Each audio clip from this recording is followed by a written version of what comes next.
Good morning सर्वांना। सकाळचे 10 वाजत आहेत आणि मी तर सकाळच्या 10 वाजता कथा वाचायला सुरुवात करत आहे। तर कथेचं नाव आहे भूताची कथा। चला तर मग कथेला सुरुवात करूया। भूताची कथा भाग 1। सदाभाऊंचा बारदाना फार मोठा होता। म्हशी, बैल, गाई, वासरे मिळून एकूण 30-40 जनावरे गोठ्यात होती। 3-4 गाई म्हशी नेहमी दुभत्या असत। घरात 20-25 माणसे आहेत असे म्हटल्यावर एवढे दूध आवश्यकच असे। सदाभाऊंचे 3 भाऊ, काका, आजोबा, आजी, मुले, आत्या, आला गेला पाहुणा राहुला मिळून 25-30 माणसे एका वेळी जेवणाला असत। सदाभाऊंचा जमीन जुमला पुष्कळ होता। सर्व भाऊ एकोप्याने राहत असत। विविध पिके घेत असल्यामुळे एकामध्ये जरी तोटा झाला तरी एकूण शेती फायद्यात राहील। सदाभाऊ मोठे असल्यामुळे सर्वजण त्यांचे ऐकत होते। सदाभाऊंचे सर्वांवर जसे प्रेम होते त्याचप्रमाणे सर्वांवर धाकही होता। सदाभाऊंचे वय 45च्या आसपास असावे। मध्यंतरी सदाभाऊ आजारी पडले होते। आजारातून उठल्यावर त्यांना गाईचे सुद्धा दूध पचत नसे। वैद्याने त्यांना शेळीचे दूध घेऊन पहा, ते तुम्हाला मानवेल असे सांगितलेले होते। तेव्हापासून त्यांनी एक शेळी बाळगली होती। शेळीच्या दुधाने त्यांची प्रकृती लवकर सुधारलेली होती। तेव्हापासून ती शेळी व तिचे किरडू त्यांचे फार लाडके झाले। ती शेळी त्यांच्या वावरामध्ये कुठेही हिंडून चरत असे। त्या शेळीला कुणी मारलेले त्यांना आवडत नसे। शेळीचेही ते फार लाडके होते। बऱ्याच वेळा एखाद्या कुत्र्याप्रमाणे ती शेळी सदाभाऊंच्या मागे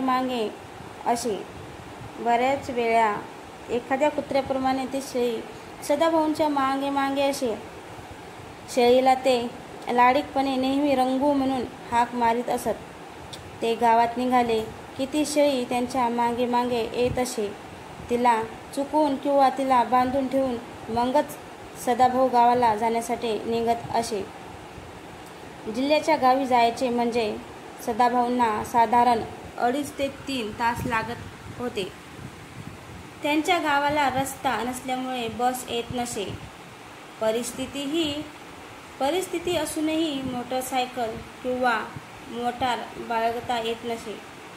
सुमारे 1 तास त्यांना चालत जावे लागे। वाटेमध्ये त्यांना एक ओढा लागत असे। तासभर चालल्यानंतर ते मुख्य रस्त्यावर पोहोचले होते। नंतर बस पकडून त्यांना जिल्ह्याच्या गावी जावे लागे। यामध्ये साधारण 2.5 ते 3 तास जात होते। सदाभाऊंना जिल्ह्याच्या गावी वकिलाकडे, डॉक्टरांकडे किंवा आणखी काही कामे निघत। सदाभाऊ सकाळी 6ला निघाले की 9 पर्यंत जिल्ह्याच्या ठिकाणी पोहोचत होते। त्यांची आठवड्याला एखादी खेप जिल्ह्याच्या ठिकाणी होत असे। तेथील कामे संपवून ते साधारण 5 ते 6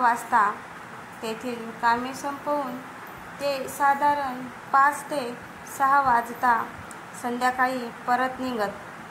रात्री 9 ते 10 पर्यंत ते आपल्या घरी परत येत असत। असेच एकदा जिल्ह्याच्या ठिकाणी कोर्टात काम असल्यामुळे ते निघाले होते। त्यांची लाडकी रंगू कुठे दिसत नव्हती। असेल कुठेतरी असे म्हणून ते झपाट्याने कोर्टाच्या कामासाठी निघाले होते। त्या दिवशी कोर्टात 11ला त्यांची केस होती। काही कारणाने ती दुपारी सुरू झाली। ती संपल्यानंतर त्यांना वकिलाबरोबर चर्चा करायची होती। वकिलाबरोबरची बैठक संपून व इतर कामे उरकून त्यांना निघेपर्यंत रात्रीचे 10 वाजले। बस पकडून ते रात्री 12च्या सुमारास मोकळ्या माळरानावर त्यांच्या गावाला जाण्याच्या रस्त्यावर उतरले. अगोदर कल्पना असती तर त्यांनी गडी तिच्याजवळ सोबतीसाठी बोलवून ठेवला असता. सदाभाऊंना तशी भीती वाटत नसे. ते केव्हाही कुठेही एकटे दिवसा व रात्री कोणत्याही प्रहारात बिनधास्त फिरत असत. लोक थट्टेने सदाभाऊ एक महाभूत आहेत, त्यांना पाहून भूते पळतील असे म्हणत असत. सदाभाऊ आपली पडशी खांद्यावर टाकून गावाच्या दिशेने 12 वाजता निघाले होते. पौर्णिमा होती. चंद्राचे स्वच्छ चांदणे पडले होते. मधूनच अभ्रे येत आणि चांदण्याचा प्रकाश मंद धुसर होत असे. गावाला जाणारा रस्ता अर्धा माळरानावरून होता व पुढे झाडीतून गेला होता. या झाडीमध्ये वाटेवर ओढा होता. उन्हाळ्याचे 2-3 महिने सोडले तर त्या ओढ्याला बऱ्यापैकी पाणी असे. डोपरभर किंवा त्याहूनही जास्त पाण्यातून ओढा ओलांडावा लागे. सदाभाऊ झाडीच्या रस्त्याला लागले आणि त्यांना बे बे बे असा शेळीचा आवाज ऐकू आला. त्यांना तो आवाज रंगूसारखा वाटला. एवढ्यात त्यांची रंगू काळोखातून पुढे आली. त्यांच्या अंगाला प्रेमाने अंग घासू लागली. एवढ्या रात्री रंगूला पाहून सदाभाऊ दचकले. त्यांच्या मनात विचार आला, बरे झाले, आपल्याला उशीर झाला. आपण आता हिला सुरक्षित घरी घेऊन जाऊ. रंगूला एखाद्या श्वापदाने खाऊन टाकले असते तर? रंगूला घरच्या लोकांनी बांधून का ठेवले नाही? मी निघताना हिचा निरोप घेतला नाही म्हणून ही बहुधा मला शोधत शोधत इथे आली असावी.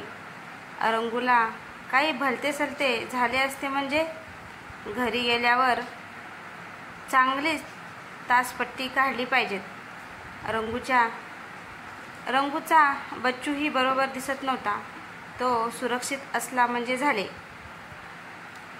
सदाभाऊ घरी लवकर जाण्याच्या ओढीने भरभर चालत होते. रंगू त्यांच्या मागोमाग येत होती. तिला भराभर चालता येत नव्हते. तिच्या पायाला बहुधा काहीतरी लागले असावे, त्यामुळे ती किंचित लंगडत होती. सदाभाऊने रंगूला उचलले आणि पाठीवर घेतले. डाव्या व उजव्या हातात तिचे पुढचे आणि मागचे पाय घट्ट धरले.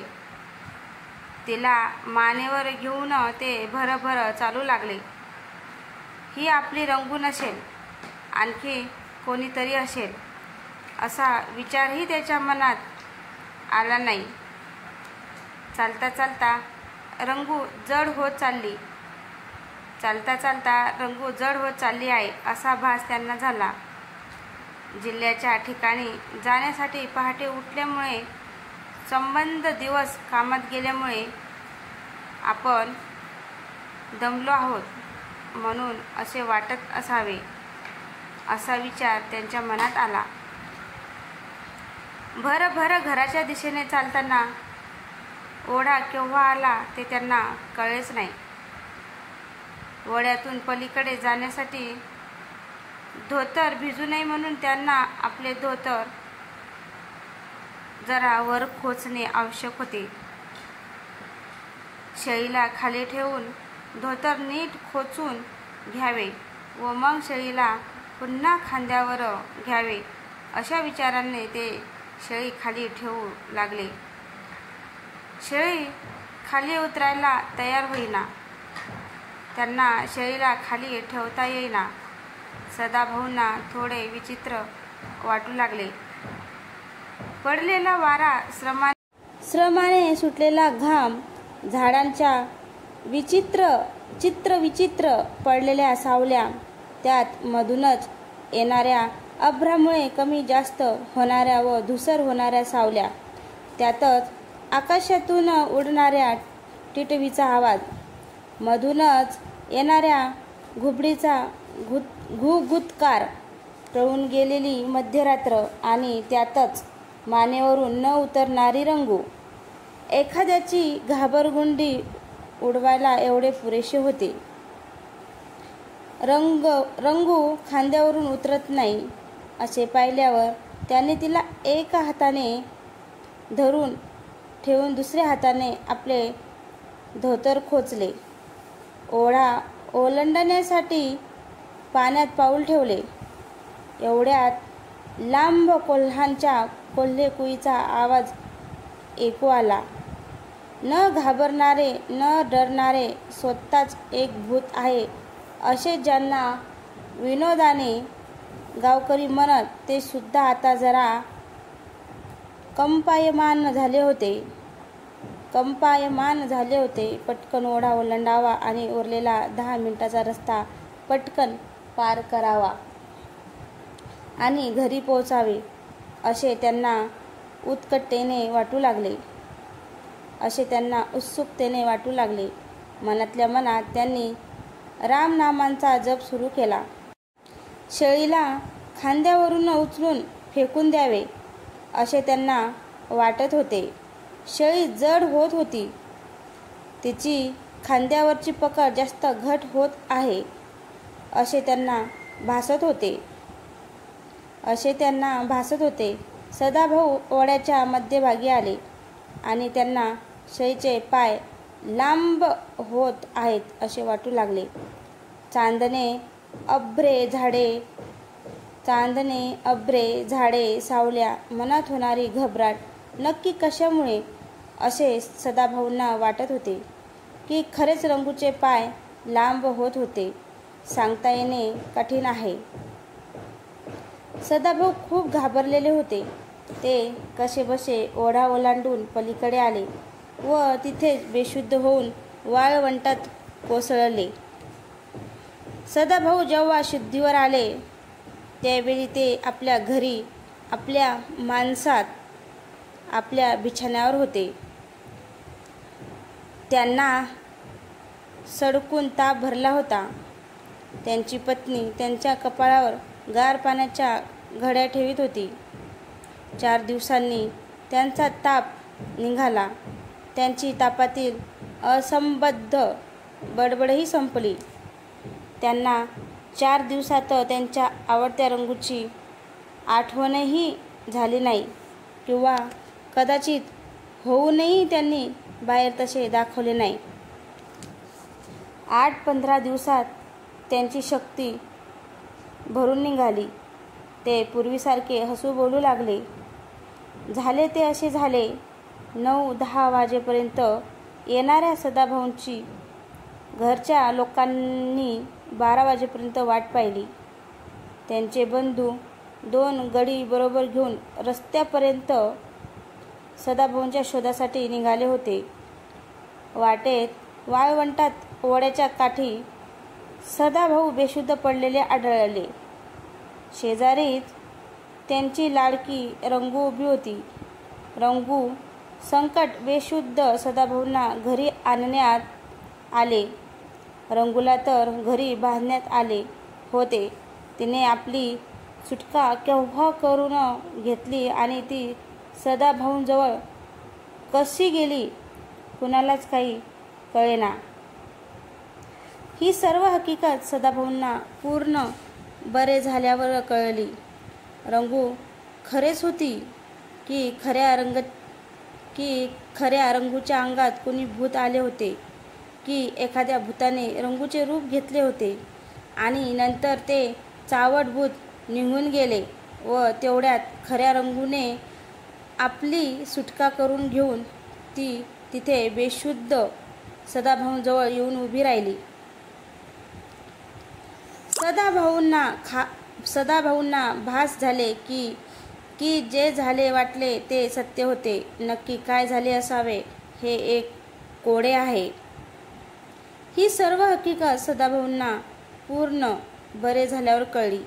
रंगू खरेच होती की खऱ्या रंगूच्या अंगात कोणी भूत आले होते की एखाद्या भूताने रंगूचे रूप घेतले होते आणि नंतर ते चावट भूत निघून गेले व तेवढ्यात खऱ्या रंगूने आपली सुटका करून घेतली. ती तिथे बेशुद्ध सदाभाऊंजवळ येऊन उभी राहिली होती. सदाभाऊंना भास झाले की जे झाले वाटले ते सत्य होते. नक्की काय झाले असावे हे एक कोडे आहे. रंगू अजूनही सदाभाऊंची आवडती आहे.